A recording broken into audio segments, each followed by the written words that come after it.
Amigos, muy buenas tardes. Como todos los miércoles estamos aquí en Contrapunto TV, que se transmite a las 13 horas por astl.tv.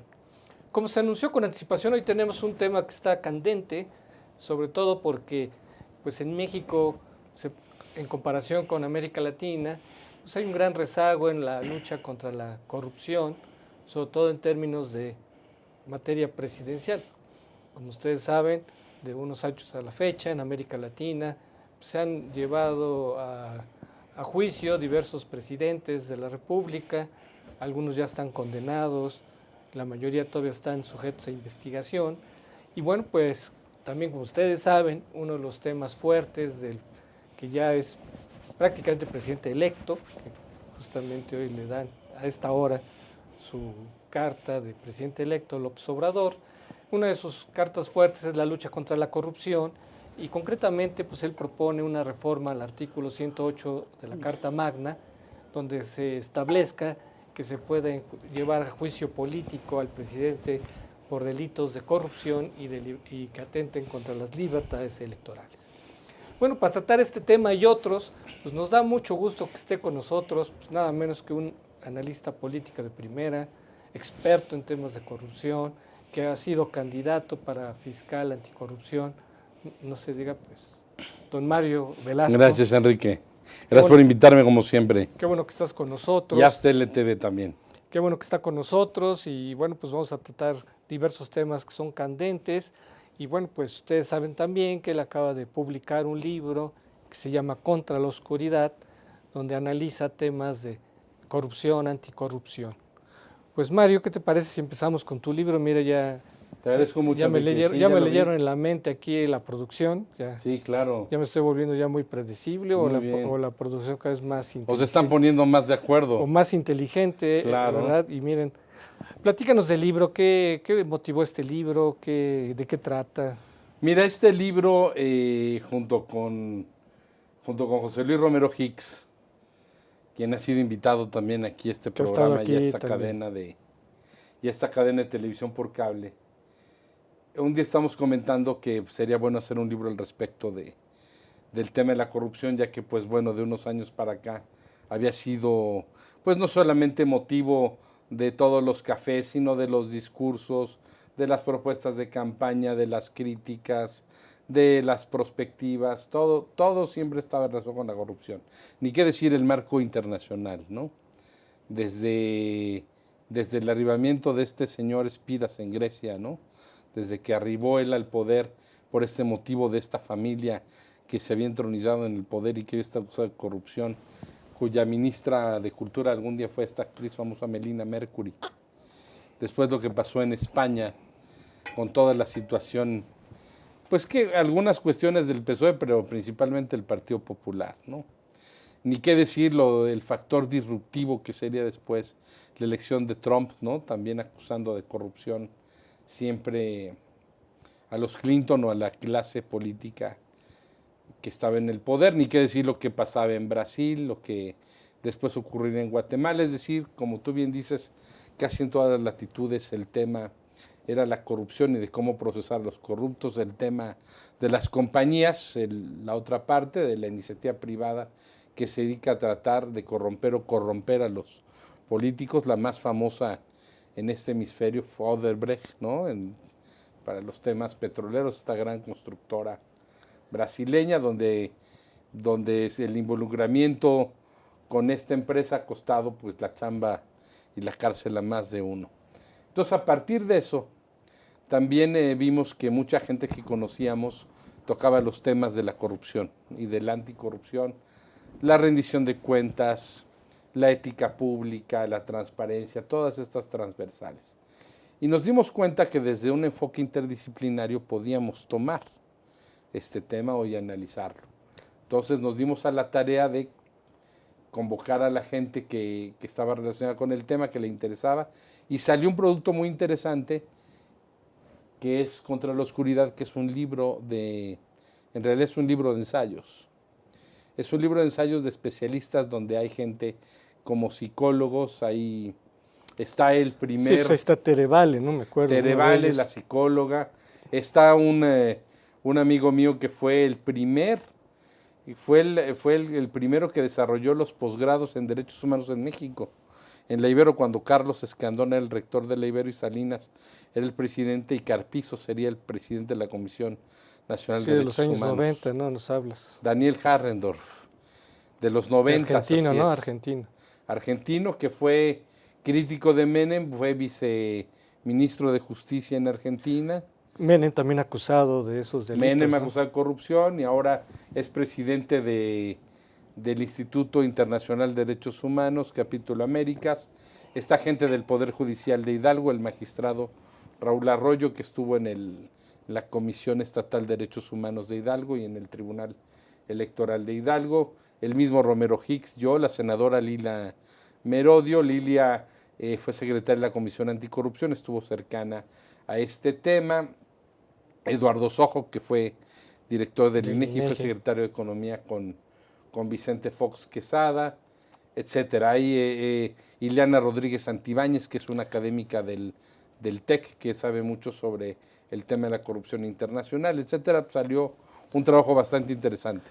Oye, pero platícanos, ¿qué es la corrupción, no? Porque me da la impresión que se pretende englobar muchas cosas. Sí, claro. Y cuando englobas muchas cosas, luego no se entiende bien. ¿Qué es la corrupción? ¿Cómo se manifiesta en lo concreto? Bueno, el origen de la corrupción tiene su etimología en la corrosión, en aquello que deshace, daña, percute, destruye. La corrupción, los delitos, cuando hablamos de delitos de corrupción es una imprecisión, son delitos relacionados con la corrupción. Casi todas las legislaciones contemplan el peculado, ¿no? Que es el uso indebido de los recursos públicos. Está también el tema del nepotismo, cuando tú a tus parientes los favoreces desde los cargos públicos, el tráfico de influencias, es decir, cuando ayudas a un grupo, personaje, sector, que puede ser del público o privado, para que tenga alguna prebenda. Tú hablas del cohecho. ¿Qué es el cohecho? El cohecho es, bueno, pues cuando una persona intenta, ¿verdad?, sacar de otra algún beneficio o prebenda que le convenga. Ahora, por ejemplo, está... O sea, sería como soborno, digamos. Como el soborno. Está también, ahora ya nuestros delitos contemporáneos, por recomendación de la OCDE, el tema del cohecho internacional, que es el tema que yo dedico en el libro. Lo de Odebrecht, ¿no? Por ejemplo. Que es cuando empresarios de un país tratan de corromper a funcionarios de otro. No solamente diría Odebrecht, está el caso de Siemens, ahí está el caso de lo que pasó aquí con HSBC, con Walmart, ¿te acuerdas? Al principio de este sexenio, que entonces no había esa tipificación. Entonces, hay múltiples delitos relacionados con la corrupción. Por ejemplo, ¿el lavado de dinero entraría en corrupción? Está relacionado con la corrupción, aunque también entre en otro universo de cosas, pero puede estar relacionado con la corrupción porque precisamente el corrupto o la operación que le haya beneficiado puede estar colocada en algún lugar y protegida bajo el secreto bancario. Entonces, o puede ser en operaciones de lavado de dinero, que ese dinero producto de una cuestión corrupta se ha dedicado para una cuestión en apariencia lícita. Muy bien, si podemos ver la siguiente imagen, por favor. Pues mira, aquí tenemos el mapa. El famoso mapa de Transparencia Internacional. Sí. Como se puede ver, pues desafortunadamente, pero como ya se sabe una verdad de perogrullo, México es entre los países más corruptos, ¿no? En América Latina solo está un poco abajo de Venezuela, al grado de Paraguay. Los menos corruptos de América Latina son Uruguay y Chile. Fíjate cómo está también África, cómo está Rusia, ¿no? Todos los que están en color rojo subido son los más corruptos, y los que son en color más amarillo se supone que son los menos corruptos. Los menos corruptos, así es. Bueno, es interesante ahora que López Obrador hizo un pronunciamiento que me pareció muy interesante.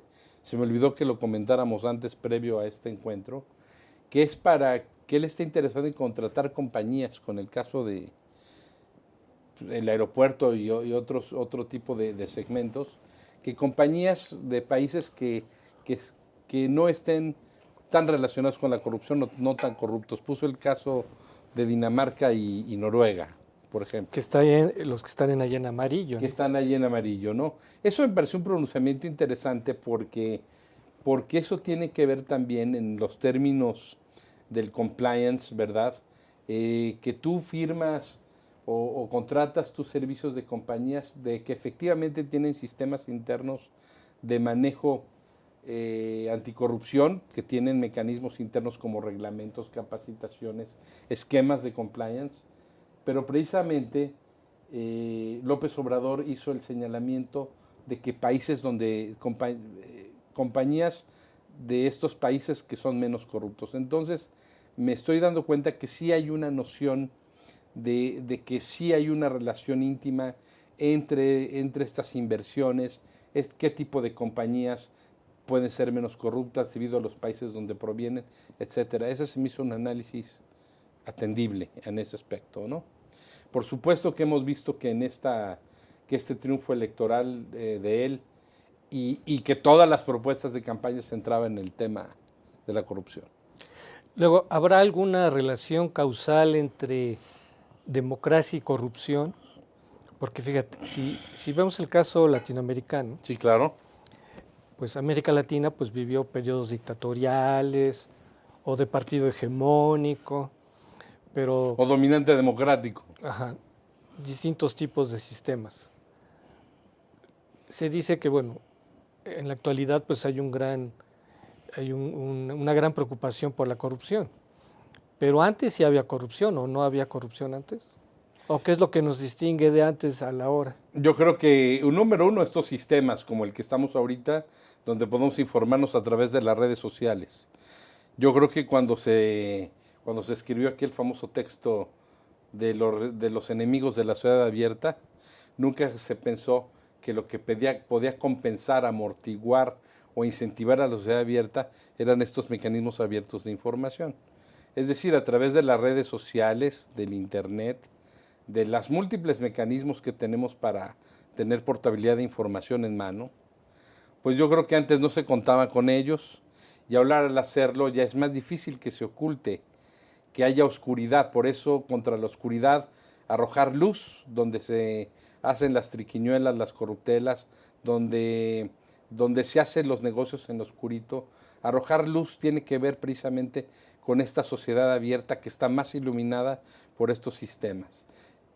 Concretamente con tu pregunta de la relación entre democracia y corrupción, Monkey Foa hace como unos 3-4 meses, dos politólogos de la Universidad de Harvard escribieron en New York Times un ensayo al que yo hago alusión muy interesante, donde se habla de la desconsolidación democrática. Resulta que estos grandes temas de corrupción escándalos de corrupción por partidos políticos con gente corrupta y políticos corruptos, lo que estaban logrando es que se desconsolidara lo que se creía ya consolidado y que alguna vez se habló como el fin de la historia, ¿no? Por Fukuyama. Es decir, se creía que ya la democracia había llegado a su plenitud y que iba a imperar en todo el mundo. No, resultó que la corrupción estaba desconsolidando las democracias.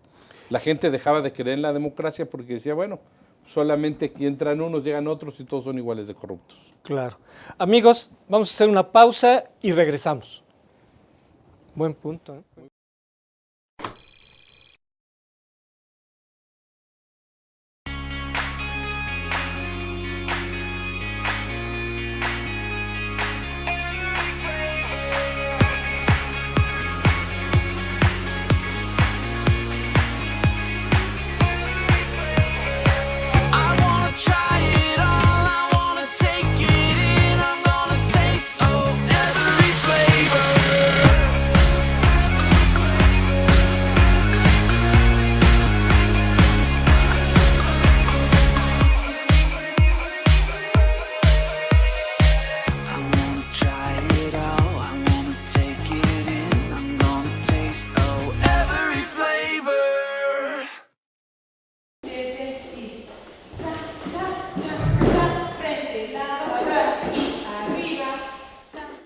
Para mí el baile es como una terapia porque me ayuda a relajarme, a desestresarme y a sentirme mejor. Cuando era estudiante estuve becada por el taller de baile y al terminar la licenciatura me ofrecieron quedarme como maestra de danza y acepté de inmediato. Más que un trabajo, lo veo como una forma de regresarle a la institución el apoyo que en algún momento me brindó. Estudié psicología porque siempre me ha gustado ayudar a las personas que están a mi alrededor. Actualmente estoy haciendo una investigación con cuidadores primarios de pacientes con cáncer y esta experiencia me ha llevado a plantearme nuevos horizontes en lo profesional. Soy Carla Fernández y uní la psicología y la danza para ayudar a que la gente se sienta mejor. UNILA es más.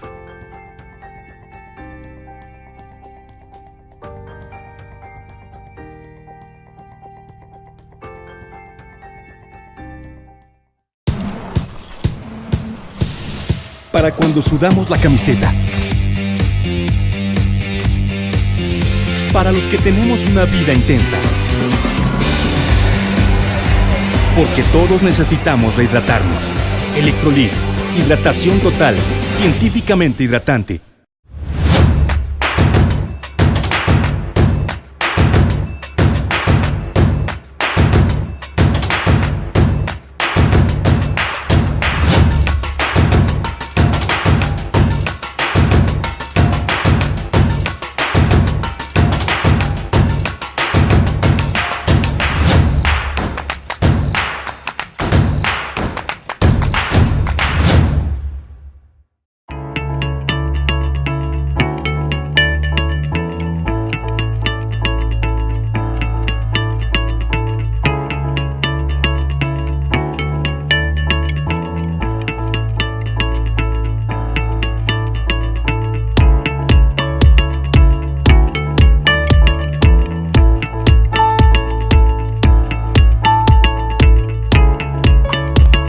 Estamos seguros que construyendo a través de la gente podremos trabajar y sobre todo contribuir en los resultados de su negocio.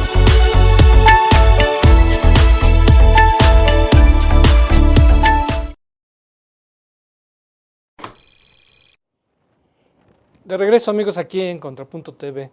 Estamos hablando de la democracia y la corrupción. Podemos decir que la democracia abrió una caja de Pandora de viejos fenómenos que estaban presentes y que están aflorando con los procesos democráticos.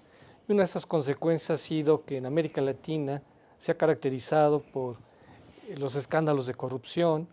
Y si podemos ver la siguiente imagen, aquí podemos ver presidentes emblemáticos de la corrupción. Fujimori, Alan García. Pero fíjate, de los que aparecen, o sea, una cuestión que ha caracterizado también a América Latina es que si bien se ha destapado la corrupción, es muy difícil castigarla, Mario. Fíjate, pese a que han sido muchos presidentes, incluso en funciones, que han sido pues obligados a renunciar por cuestiones de corrupción, de los más recientes, Kuczynski, son pocos los que son condenados. O sea, son enjuiciados o procesados, pero a final de cuentas son absueltos, o ni siquiera son sujetos a un proceso, ¿no? Sí, son encarcelados incluso, pero salen, ¿no? Son liberados y ya no son juzgados. O sea, es un puñado son realmente, creo que son 5 máximo. Uno es Fujimori, por cierto. Por eso, y ese es un caso interesante, porque no solamente por corrupción, y es otro tema que luego vamos a analizarlo. Pero mi pregunta es, ¿por qué es tan difícil juzgar a alguien y condenar a alguien por corrupción? Yo creo que porque no son delitos graves. Los delitos relacionados con la corrupción no son delitos graves. O sea, en muchos casos. No es que no sean graves, sino que en el código no están catalogados como graves. Es decir, yo creo que tu apreciación es correcta. Aunque es muy grave usar el erario público y las consecuencias que puede tener la trascendencia, la acción de un mal funcionario, sobre todo en la procuración de justicia, los delitos relacionados con la corrupción como tal no son graves en términos de su tipificación. Y eso puede ser una explicación por la cual salen bajo caución, salen bajo palabra, que es el tema del 108 constitucional que mencionas al principio del programa, que por cierto López Obrador está buscando una reforma para que se conviertan, el presidente de la República pueda ser juzgado por delitos de corrupción, efectivamente, delitos vamos a, graves, ¿no? Pero a ver, si irnos ahorita todavía al detalle. El del tema ahorita es que los delitos no son juzgados con gravedad porque no son en su tipificación, como tú dijiste, efectivamente delitos graves. Entonces, con buenos abogados, con mecanismos apropiados, salen. También estamos viendo que el rejuego de las acusaciones y meter a alguien a la cárcel, como ahorita está en un procedimiento Sarkozy en Francia, se ven también a veces a vendetas políticas, ajustes de cuentas. Digo, Perú mismo ha sido el ejemplo. No hay uno que no haya sido, desde Fujimori, no hay uno que no haya sido acusado, Alan García o Malaollanta, este hombre que le quitó el poder a Fujimori, ¿no? Y que siempre estuvo Toledo, que estuvo tampoco y a Vladimiro Montesinos, ¿no? Bueno, pero Montesinos sí, pero él era asesor, ¿no? Digamos. Era el asesor de seguridad nacional. Y por eso metieron a Fujimori, porque le demostraron. Pero fíjate, aquí hay dos temas interesantes. Por un lado, yo me referí un poco cómo le demuestras a alguien que cometió el delito de corrupción, por un lado. Relacionado con la corrupción. Y segundo, lo que tú comentas sobre la cuestión de la gravedad del delito. Fíjate, son dos cosas interesantes porque, por ejemplo, lo de la gravedad del delito me hace recordar al nuevo sistema penal acusatorio, que pretende ser una revolución jurídico-cultural al respecto. O sea, si se desclasificó como grave muchos delitos, es porque la nueva filosofía pretendía no tanto encarcelar, por ejemplo, sobre todo en esta cuestión de... Que hubiese una reparación del daño. Exactamente, ¿no? O sea, ¿por qué revolución cultural? Porque la gente está acostumbrada de que pues, la manera de que alguien pague el delito es entrar a la cárcel, ¿no? No, pero antes también se contemplaba la reparación del daño, aparte el ingreso a la cárcel. Pero ahora se le da prioridad a la reparación que a estar en la cárcel propiamente. Por eso salen muchos asaltantes a casas habitación, porque reparan el daño de la persona a la cual mermaron su patrimonio al sustraerlo y penetrar en su habitación y salen por la llamada puerta giratoria. Por ejemplo, poniendo un ejemplo, que queda en manos del juez. De esa falla. Que queda en manos del juez y efectivamente, por ejemplo, si alguien ya tiene antecedentes, entonces aunque se diga que el robo calificado no es grave, si el juez decide que sí es una amenaza para la sociedad, va a la cárcel. Así es. ¿No? O sea, va a llevar su proceso. No es que, o sea, el hecho de que salga de la cárcel o entre no quiere decir que sea ya declarado culpable. Que sea culpado. Exacto. Sino si no está bajo caución, exacto, no puede hacer fuera. Exactamente, ¿no? Si va a haber medidas cautelares. Así es. ¿No? Bueno, por un lado está eso, que si efectivamente se reforma eso, entonces pues, hasta cierto punto es una contrarreforma del sistema penal, no sé cómo lo veas. Si por ejemplo, si hay delitos de algunos que están tipificados como corrupción, y ya no eran graves y ahora ya son graves, pues sería una contrarreforma al sistema, ¿o no? Pues mira, en unos aspectos estoy yo de acuerdo con lo que dicen algunos expertos en seguridad pública, por ejemplo, lo ha dicho el comisionado Renato Sales también, acerca de que, pues sí, esta puerta giratoria está haciendo de que al no declararse o no ser delitos graves, pues los detienen y por el otro lado los jueces los dejan salir con mecanismos como la reparación del daño y realmente alguien puede estar ingresando varias veces a la cárcel y estar saliendo. Yo creo que sí es una falla del sistema penal acusatorio que aunque tiene fundamentos positivos, la oralidad, la transparencia, proteger a la víctima y proteger los derechos también del acusado, yo creo que en la práctica se está viendo que tiene esas fallas estructurales. Y una forma de corregirlas es, preparando mejor a los ministerios públicos para que tengan una mejor argumentación jurídica. Para que los jueces luego se quejan de que los ministerios públicos luego no tienen la suficiente preparación o la adecuada argumentación para hacer que se mantenga en la cárcel o que tienen mejores abogados el indiciado, por un lado. Y por el otro, bueno, yo creo que sí se tienen que hacer correcciones al sistema, se deben de hacer ciertas correcciones para que no sea tan fácil salir y otros delitos pues no sean declarados como no graves. Cuando quitaste el delito de portación de arma de uso exclusivo del ejército como delito no grave, entonces hiciste que mucha gente saliera. Claro que ese era el delito recurrente del que se agarraban los ministerios públicos para mantener a alguien en la detención. Aquí tuvimos un magistrado, cuando tratamos el tema del sistema penal, que la manera fácil de meter a alguien a la cárcel era sembrándole armas. Y ya con eso, portación. Entonces, como la portación era un delito grave, entonces entraba a la cárcel, pero según él, que justamente él hablaba de un porcentaje importante de gente a la gente que habían metido a la cárcel, que le habían sembrado armas y justamente la reforma del sistema penal era obligar a la investigación, porque digamos, una manera fácil de meter a la cárcel era sembrándole armas, y luego ya investigabas. Claro.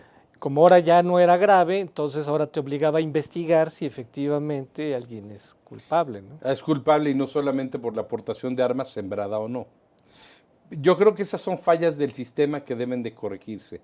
Pero refiriéndonos a los delitos relacionados con la corrupción, yo creo que sí es que sí hay manera, que sí se puede identificar al corrupto.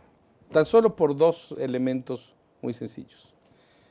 El enriquecimiento inexplicable o enriquecimiento ilegítimo, que puede ser ilegítimo, se basa en tres momentos.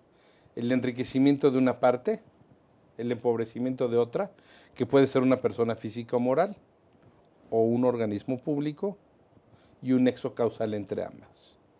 Si tú ganas 45,000 pesos mensuales, y analizamos anualmente cuál es ya tu salario integral, los bonos que hayas tenido, tus compensaciones de fin de año, aguinaldos, y de pronto tú tienes un nivel de vida, tú tienes una mansión en Valle de Bravo de dimensiones indescriptibles. Tienes aquí una muy buena casa en las lomas de Chapultepec. Tienes unos departamentos en Polanco. Y tienes automóviles de lujo y también los tiene tu esposa y también tus hijos, entonces no corresponde, y tu esposa no trabaja y tus hijos no trabajan, no corresponden tus ingresos al nivel de vida que tienes. Y eso me lo tienes que explicar a mi autoridad, no solamente a la función pública, en este caso al Sistema Nacional Anticorrupción. Entonces ahí es donde también entran, bueno, obviamente las declaraciones 3 de 3, también entra, para mí es clave la ley de antilavado. Porque justamente si tú tienes una cuenta bancaria donde había 20,000 pesos y de repente te aparecen 1,000,000 o más, hay algo raro, ¿no? Tenemos que seguir avanzando hacia las leyes y reglamentos que tienen que ver con el levantamiento del secreto bancario. Pero yo lo que quiero apuntar es que sí existen los instrumentos para investigar ese tipo de situaciones. Ahora, también en descargo también de mi mismo argumento, puede haber personas que legítimamente tengan un automóvil de lujo que les haya costado su dinero porque ellos acrediten, oye, he trabajado desde 1982. Sí, por eso un auto, no 10 o 20. Un auto, ¿no? Tengo un auto de esto y yo la compré, aquí está la factura, aquí están los ingresos. Tengo una casa que yo la adquirí por una herencia que yo tuve o la tuvo mi esposa, aquí está acreditado el testamento, aquí están acreditados los beneficiarios, todo se puede acreditar sin duda. Pero estamos viendo también que en el factor que les gusta a muchos políticos mexicanos de este nuevo riquismo, ¿no? Que de pronto pues paso a la bonanza cuando tengo un cargo público y de pronto mis hijos en redes sociales están exhibiendo, pues no sé, cuestiones excesivas, aviones privados, compras en tiendas pues en muchas partes del mundo que están exhibiendo, ostentando automóviles, fiestas en yates y cruceros. Bueno, evidentemente, aunque puede también haber una explicación, ¿no? Evidentemente, pues bueno, se tiene que probar eso.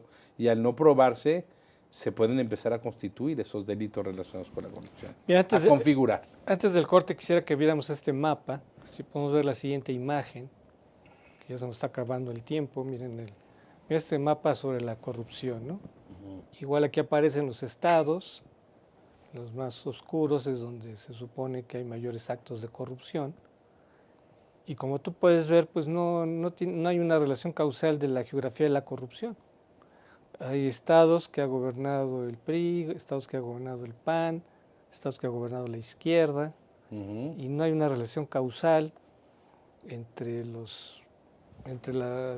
alternancia y que no haya corrupción. ¿No será porque la alternancia no resolvió la corrupción como se pensaba que sí?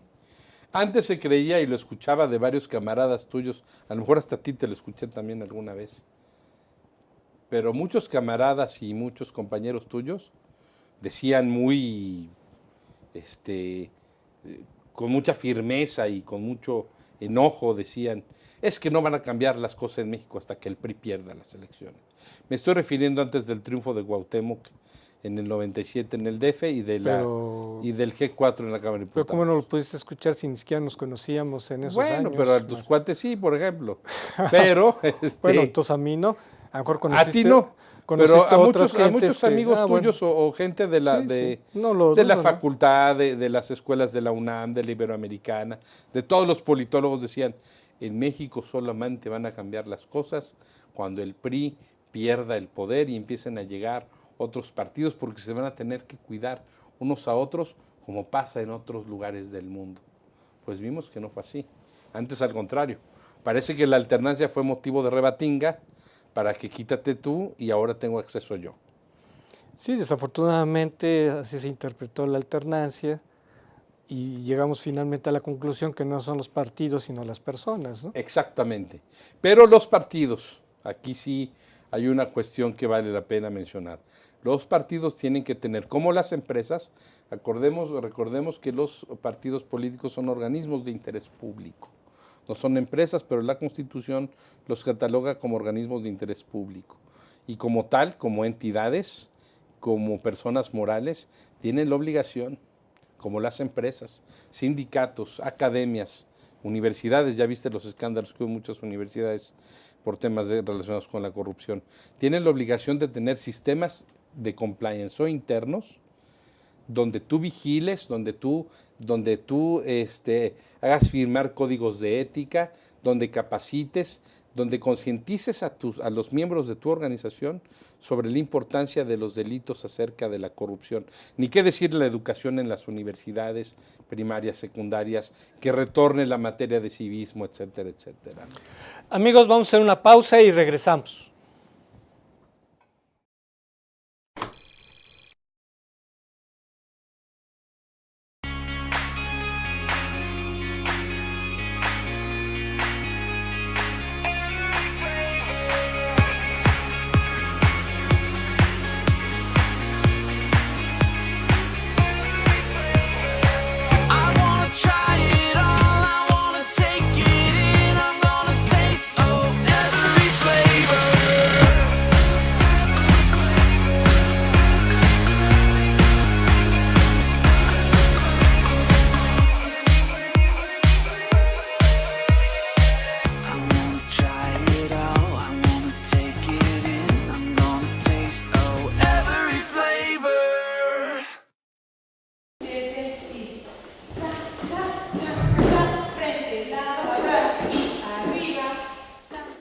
Para mí el baile es como una terapia porque me ayuda a relajarme, a desestresarme y a sentirme mejor. Cuando era estudiante estuve becada por el taller de baile y al terminar la licenciatura me ofrecieron quedarme como maestra de danza y acepté de inmediato. Más que un trabajo, lo veo como una forma de regresarle a la institución el apoyo que en algún momento me brindó. Estudié psicología porque siempre me ha gustado ayudar a las personas que están a mi alrededor. Actualmente estoy haciendo una investigación con cuidadores primarios de pacientes con cáncer y esta experiencia me ha llevado a plantearme nuevos horizontes en lo profesional. Soy Carla Fernández y uní la psicología y la danza para ayudar a que la gente se sienta mejor. UNILA es más.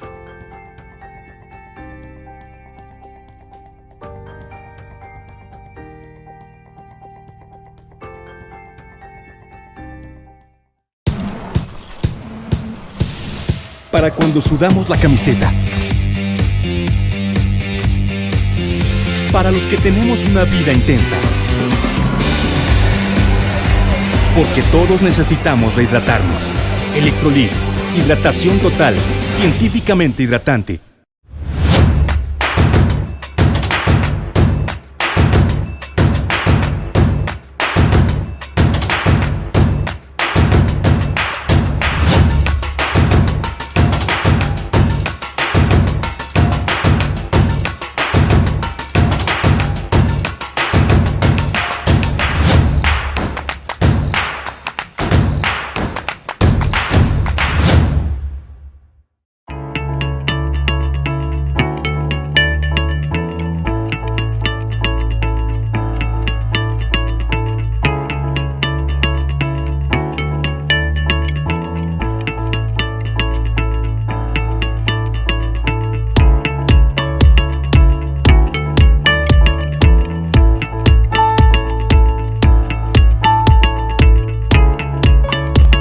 Estamos seguros que construyendo a través de la gente podremos trabajar y sobre todo contribuir en los resultados de su negocio.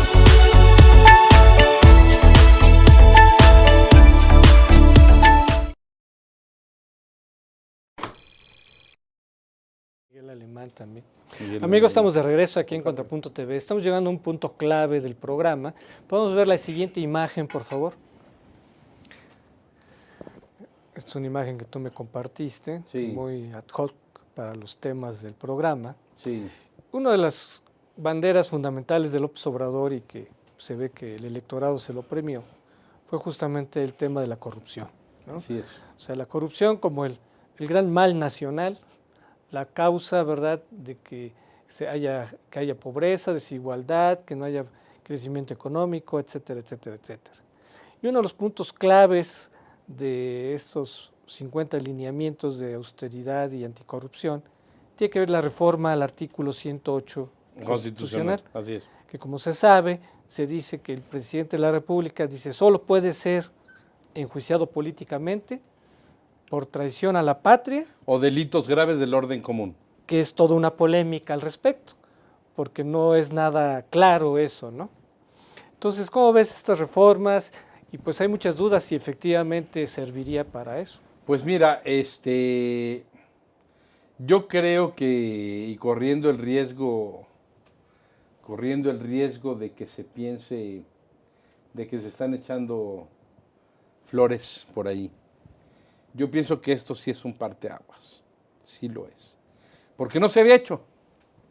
Por supuesto, en los 70 años de gobierno del PRI, pues a ningún presidente de la República Priista se le ocurrió tocar este artículo que, por cierto, no viene de la Constitución del 17, viene desde 1857.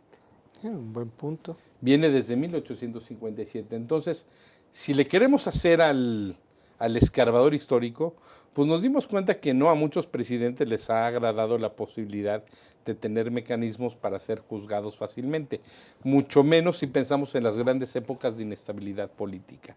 Pero seamos más recientes. ¿Cuántas veces se habló de esto en los últimos gobiernos priistas? Salinas, Zedillo. ¿Cuántas veces se habló de esto en los últimos gobiernos panistas? Fox, Calderón. En el gobierno priista que ya está extinguiéndose, a unos meses de extinguirse. Nunca se habló de eso. En campaña ahora vimos que por el gran tema de la corrupción y por el que fue el elemento de campaña desde la elección intermedia pasada y aún desde antes, muchos empezaron a ofrecer, no, vamos a acabar con los fueros, vamos a reformar el 108 constitucional, que el presidente pueda ser juzgado por delitos de corrupción. Aquí, en esta propuesta de López Obrador, sí creo que hay un parteaguas y un punto fundacional importante. Porque el presidente de la República puede ser juzgado por delitos relacionados con la corrupción o delitos electorales. Entonces ahí entrarías en un universo...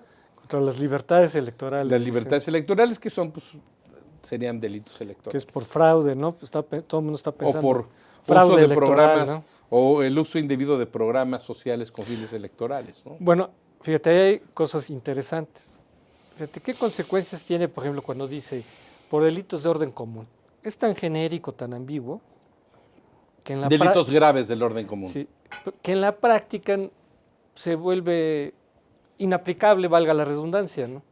Entonces yo creo que si se va a llevar a cabo esta reforma u otras, pues hay que especificar bien, ¿no? Así como cuando te pregunté qué es la corrupción, se tiene que decir, porque la Constitución lo dice también cuando habla de los servidores públicos. Tendrá que haber una ley secundaria, ¿no?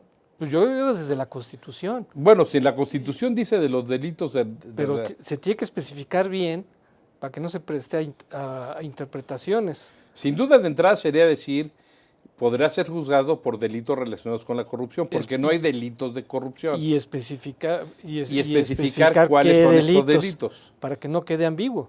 Ahora, esos delitos ya se está empezando a hablar de ellos, que es el mal uso de la función pública. Lo de cohecho, que mencionabas, peculado. Peculado, nepotismo. Y yo pondría lavado de dinero también. Bueno, podría ser una manera, ¿no? ¿Por qué? Porque mira, hay constituciones que sí lo dicen, Mario. Yo en una columna ya lo mencioné y lo voy a mencionar. Como, por ejemplo, en la Constitución de Ecuador, mencionan los delitos. Y de Ecuador, sí, estando Correa, ¿no? Y mencionan específicamente los delitos. Los delitos. E incluso yo pondría lo de crímenes de lesa humanidad. ¿Por qué? Porque acuérdate que México firmó el estatuto. Hay un convenio. El estatuto de Roma con la Corte Penal. Así es. Pero si tú, aunque incluso hay una reserva muy polémica de que es el Senado el que debe decir en cada caso cuándo sí, cuándo no, que genera toda una controversia. Pero si tú por un lado dices, el presidente solo puede ser juzgado por esto, y luego hablas de este convenio que sería a nivel de tratado internacional, podríamos decir así, sí. Entonces habría una incongruencia, porque por un lado México firma este estatuto, pero por otro lado se dice que al presidente solo se puede por estos delitos. Nada más que hay que recordar que ya en los temas del derecho internacional y en las convenciones que se firman, por ejemplo, de ONU u OCDE, se queda muy especificado que el país signante o el país firmante hará todos los cambios a su derecho interno para acoplarse a la convención firmada. Exacto. Justamente, si se va a reformar el artículo 108, para que haya congruencia con las convenciones internacionales. Con las convenciones internacionales, además de estas reformas por corrupción y delitos electorales, también tendría que ir crímenes de lesa humanidad, para que sea congruente con esa ratificación que hizo México. Bueno, pues yo creo que ahí hay un análisis muy interesante del por qué podría ser el presidente juzgado, pero creo que lo que se refieren ahorita, según este cuadro que pusiste, la reforma al 108 se refiere básicamente que sean considerados delitos graves los de corrupción y como tal el presidente pueda ser acusado. Pero fíjate, o sea, es que ya que vas a modificar la Constitución, tienes que considerar que en México se han cometido crímenes de lesa humanidad. En esta guerra con el narco se han cometido delitos muy graves. Entonces, y fíjate, regresando al tema de Fujimori, Fujimori fue condenado originalmente por delitos de corrupción. Sí. Pero también por delitos de crímenes de lesa humanidad. Por la actuación de Vladimiro Montesinos, la policía secreta. Bueno, pero ahí fue primero por el dinero. Pero había detenciones y desapariciones forzadas. Pero fíjate, Fujimori fue condenado a 25 años por crímenes de lesa humanidad, gracias a que Perú avaló ese tratado, porque en la Constitución de Perú no está que puedes condenarlo por eso. Y a pesar de eso lo condenaron. Entonces hay temas bien interesantes, ¿no? Pero yo creo que es importante la discusión, pero creo que como piedra de toque, el que se haga esta reforma para que el presidente pueda ser juzgado por delitos relacionados con la corrupción es un gran avance. Y creo que de aquí, cuando se logre esa reforma, ya no va a haber vuelta atrás. Ahora, ¿realmente será posible, bajo este actual sistema jurídico, que realmente un presidente sea juzgado, sobre todo un presidente en funciones, ¿no? Porque también la Constitución dice que hasta un año después puede ser juzgado. Entonces, si un presidente saliente es juzgado, bueno, sería algo inédito, insólito, que por ejemplo Peña fuera juzgado por algún delito de corrupción. Sería un parteaguas, como tú dirías. Pero si se hace la reforma, retroactivamente no se lo podrías aplicar. O sea, no podría ser juzgado, porque dice un año después de que fue... Y como dice de orden común, pues ¿qué entra en orden común? A ver, porque es algo muy polémico, ¿no? No, pero siendo expresidente de México, cualquier expresidente puede ser juzgado como un ciudadano común. Claro. Recordemos lo que se intentó hacer con Salinas y que Salinas hizo aquella huelga de hambre, te recordarán, cuando ya Raúl estaba detenido. Yo creo que aquí la reforma al 108, yo creo que se está refiriendo al presidente en funciones. Pero, por ejemplo, si el presidente un año después, un expresidente, puede ser... Ya no es presidente, ya por es eso, un ciudadano. ya sería expresidente. Sí. ¿Tú crees sería posible, más allá de reforma o no, un expresidente bajo el actual sistema constitucional puede ser juzgado? ¿Expresidente? Un expresidente. Sí, claro, es un ciudadano común y corriente, sin duda. Nunca se ha hecho. Nunca se ha hecho. Es decir, yo creo que esta elección que fue tan copiosa como no las veíamos desde las épocas de Miguel de la Madrid, nos está dando un mensaje muy claro a todos los partidos de que todos los ciudadanos votaron ya por una alternativa que pensaron ellos era la más adecuada para combatir y detener la corrupción.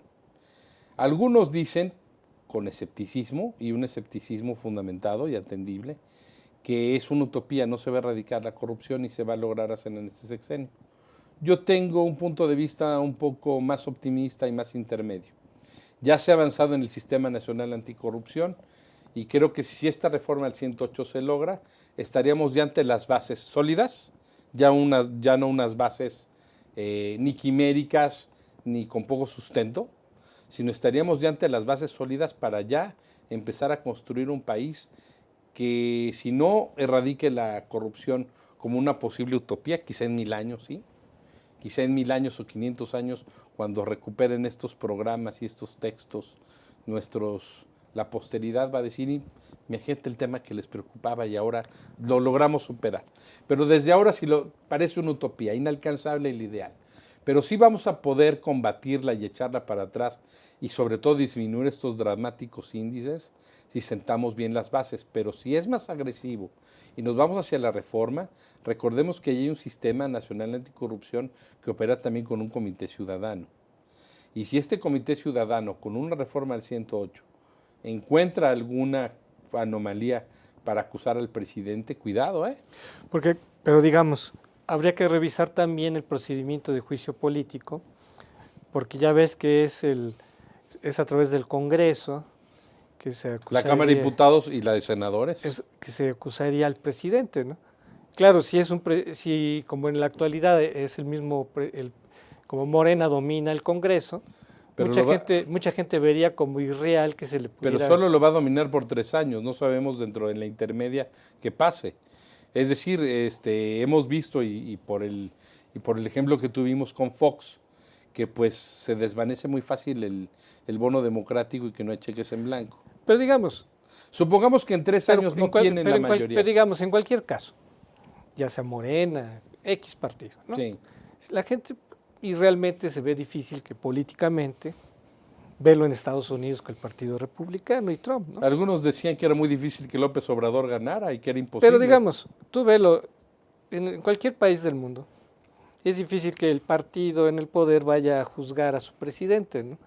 Mi pregunta es, ¿no habría que modificar el procedimiento para que no dependa del Congreso poder enjuiciar a un presidente? Sin duda, pero yo también te respondería que el Sistema Nacional Anticorrupción como está, y con unas reformas apropiadas como el 108, estaría en la capacidad, por su integración.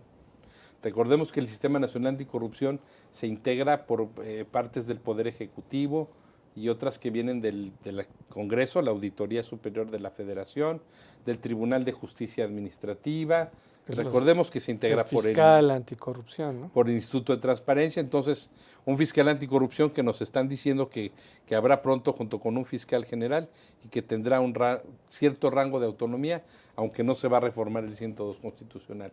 Estos avances, independientemente que tiene razón de que el procedimiento habría que modificarlo también, pero estos avances sí nos estarían marcando ciertos parámetros y directrices donde cualquiera puede ser acusado por delitos de corrupción a cualquier nivel. Y esta iniciativa, recordemos que está saliendo del mismo ya presidente electo hace unos minutos, de ya el presidente electo, y yo creo que es un gran avance, porque si sale de él y ya está el sistema y estamos viendo que esa sinergia puede operar, creo que se están sentando las bases para que definitivamente ya los presidentes de la República dejen de ser intocados. Creo que sería un avance importante. Si hacemos un análisis de otros casos, pensemos, fíjate, hay 2 países que podríamos decir que están en el top 10 de que han sido presidentes destituidos, por ejemplo, Guatemala, Perú, ¿no? Brasil un poco. Brasil un poco también, pero digamos estos 2, Guatemala y Perú, son de los que más han tenido casos de presidentes que son destituidos o enjuiciados por corrupción. Así es. Y pareciera que no sirvió, o sea, destituyeron a uno, llegó otro, y luego también. Entonces, pareciera que no sirve mucho estas sanciones. Bueno, eso tendríamos que verificarlo con cuál es el andamiaje institucional peruano y también cuál es la condición política peruana. Yo creo que en México el horno está un poco más caliente para ese tipo de bollos. Yo creo que en México, dadas las fuerzas políticas que estuvieron en contención, dado el bono democrático que se le dio a Andrés Manuel López Obrador por haber insistido en el tema durante muchos años de que había que acabar con la corrupción, yo creo que aquí la sociedad mexicana y los partidos podrían dar una voltereta si es que se encontrase algo con las bases apropiadas. Me refiero, insisto, a la reforma del 108 constitucional. Creo que el andamiaje institucional de México, y ahí soy optimista en el Sistema Nacional Anticorrupción, creo que tendría mucho más elementos para ir más allá de una simple sustitución de un presidente en caso de que hubiera alguna acusación por temas de corrupción. Y creo que López Obrador se siente muy seguro por su trayectoria, por su persona, por lo que él ha denominado su congruencia personal, que fue sus grandes imanes para lograr votos en la campaña, donde está dispuesto él a reformar el 108. Amigos, los esperamos el próximo miércoles para otro tema de gran interés. Hasta la próxima.